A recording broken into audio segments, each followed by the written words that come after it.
Congress party నేతలు వరుసగా road ఎక్కుతున్నారు. ప్రెస్ మీట్లు పెట్టేవాళ్ళు ప్రెస్ మీట్లు పెడుతున్నారు, పర్యటనకు వచ్చేవాళ్ళు పర్యటనకు వస్తున్నారు. మొత్తం మీద ఎందుకో ఒకసారిగా కదలిక ఏదో మొదలైంది.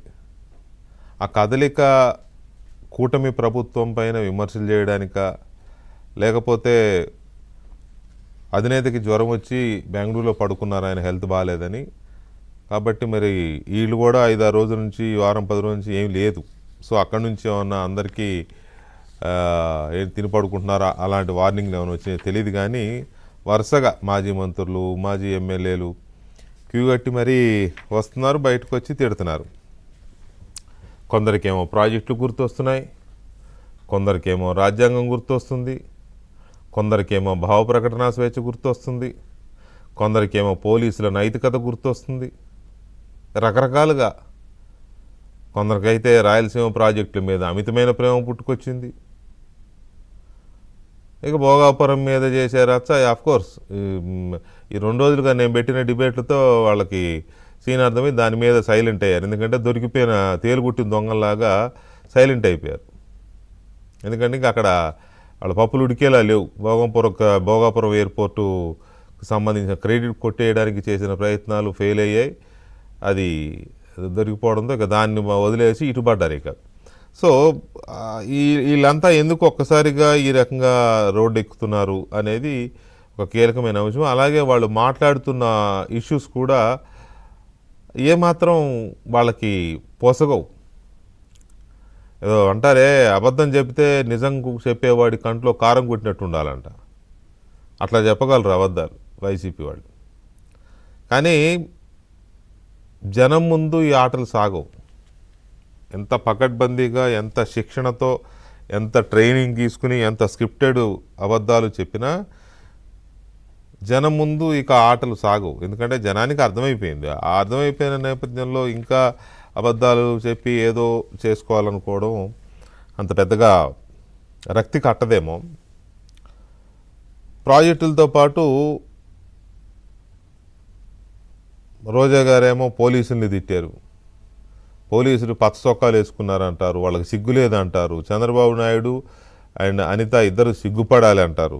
మరి ఎందుకో పోలీసుల నైతికత మీద, పోలీసుల కర్తవ్య నిర్వహణ మీద రోజా గారికి ఇప్పుడు గుర్తొచ్చింది.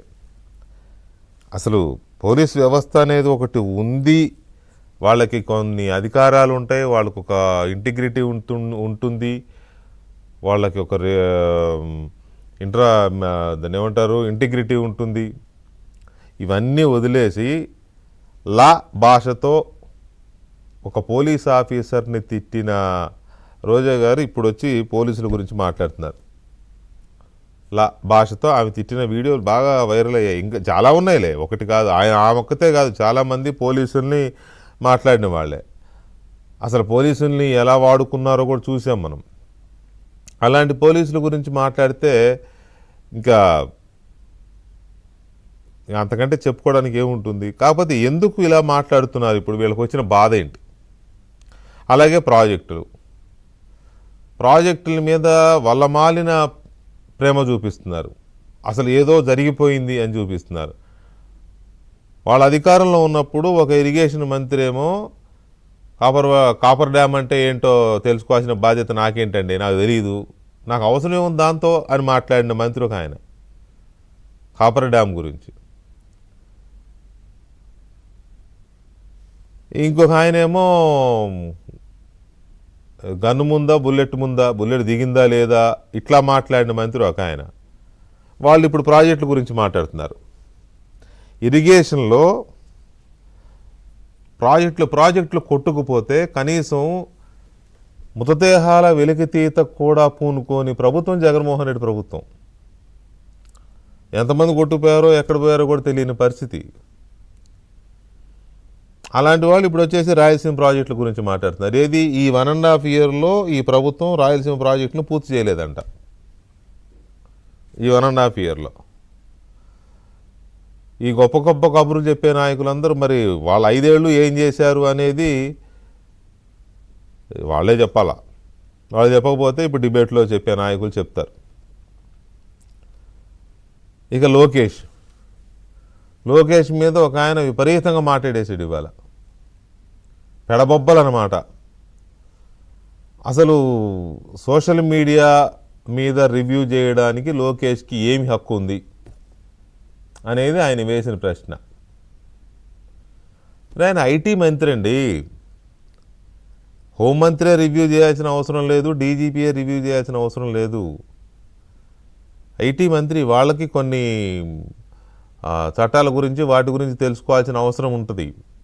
పైగా ప్రభుత్వంలో ఏ మంత్రి అయినా సరే ఈ సోషల్ మీడియా, ఫేక్ మీడియా, ఈ బ్లూ మీడియా, ఈ కూలి మీడియా, వీటి మీద రివ్యూ చేసుకుంటారు వాళ్ళు. ఎందుకంటే పచ్చి అబద్ధాలు కదా వండి వార్చేది. రివ్యూ చేసుకుంటారు, డెఫినెట్గా చేసుకుంటారు. ఏంటి మీకు వచ్చిన బాధ ఏంటి? మీరు మీరు నిజాలు చెప్తే మీరు అసలు ఎందుకు భుజాలు తడుముకుంటున్నారు? పైగా ఆర్టికల్ 19 ఆర్టికల్ 19 గురించి మాట్లాడుతున్నారు వైసీపీ పెద్దలు. అసలు 5 ఏళ్ళు ఆర్టికల్ 19 అనేది ఒకటి ఉంది అనే విషయమే వదిలేసి, గాలికి వదిలేసి, ఆర్టికల్ 19 ఏంటి? అంబేద్కర్ గారు రాసిన రాజ్యాంగాన్నే పక్కన పెట్టేసి సొంత రాజ్యాంగాన్ని నడిపించి ఇప్పుడు ఆర్టికల్, ఆ ఆర్టికల్, ఈ ఆర్టికల్ ఏదేదో మాట్లాడుతున్నారు. అంబేద్కర్ వాదులమని చెప్పుకున్న నాయకులు కూడా అప్పుడు నిద్రపోయారు, ఇప్పుడు మాట్లాడుతున్నారు. పైగా అసలు లోకేష్ రాజ్యాంగాన్ని ఉల్లంఘించాడంటే లోకేష్ కనుక నిజంగానే కాసేపు చట్టాన్ని పక్కన పెట్టి, రాజ్యాంగాన్ని పక్కన పెట్టి, చిట్టా బయటికి తీయండిరా, ఒక్కొక్కటి సంగతి ఏంటో చూడండిరా అని ఒక మాట అంటే, వాళ్ళ నాయకులు కానీ, వాళ్ళ కార్యకర్తలు కానీ, ఇటు పోలీసులు కానీ తగులుకుంటే ఒక్కడు బయట ఉంటాడా? Including YCP chief.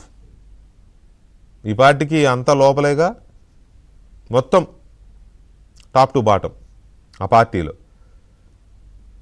అయినా ఇవాళ ఏ కొద్ది మందో కేసుల్లో చట్ట ప్రకారం ఇరుక్కున్న ఆ 10 మందో 15 మందో తప్పితే మిగతా వాళ్ళంతా సేఫ్గానే ఉన్నారుగా. బియ్యం దొంగలు బయటే ఉండే, ఇసుక దొంగలు బయటే ఉండే,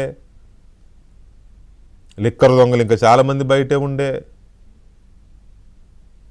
మైనింగ్ దొంగలు చాలామంది బయటే ఉండే. ఇంకెవరిని టచ్ కూడా చేయలేదు కదా. టచ్ కాకముందే ఎంత ఉలిక్కిపాటు ఎందుకు? కొంతమంది ఆల్రెడీ దేశం వదిలిపెట్టి పారిపోయాయి. సో ఇవన్నీ ఇలా ఉంటే మొత్తం టీడీపీ క్యాడరు, ఐటీడీపీ వాళ్ళు సోషల్ మీడియాలో ఇష్టారాజ్యంగా ప్రవర్తిస్తున్నారు. వాళ్ళ సంగతి చూడాలి, వాళ్ళ సంగతి చూస్తామని మాట్లాడుతున్నారు. వాళ్ళకిన్నూ మీ సైకోయిజానికి ఏమన్నా పోలికుందా? ఎందుకు ఈ రకంగా ఒక్కసారిగా మిడతల దండులాగా బయటకు వచ్చారు అనేది కొంచెం ఆసక్తి కలిగించే అంశమే. పైగా వచ్చి జనం మీద ప్రేమ కురిపిస్తున్నారు. ఏంటి దీనికి కారణం ఏంటి అనేది